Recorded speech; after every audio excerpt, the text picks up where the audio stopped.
these should be some common ground issues. You know, these are, Putnam calls it a perfectly purple problem. And, you know, there are problems with family, and there are problems with economic, you know, lack of blue-collar jobs, and there are problems that everyone on the spectrum can appeal to.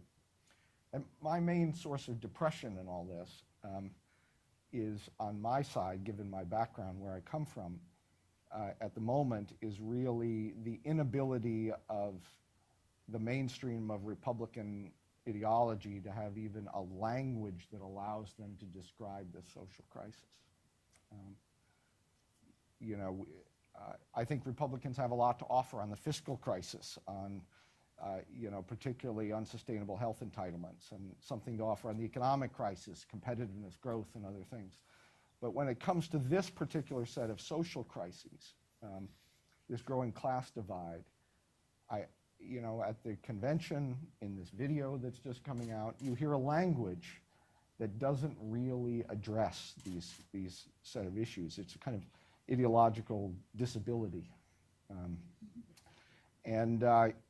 You know, whatever the economic and cultural sources of these problems, the current problem is dysfunctional institutions, which are routinely betraying children and young adults. And returning to a semblance of economic opportunity, promoting family commitment and educational attainment and economic advancement is going to take a tremendous amount of effort and creative policy. Yet, and I'm going to vent about this in the Washington Post tomorrow, which is part of the prerogative of a columnist, but we have the Republican ideology of pitting the makers against the takers really doesn't offer anything in this debate. It doesn't offer sympathy for people who are struggling. It doesn't offer any insight into our social challenge. It doesn't offer hope for change.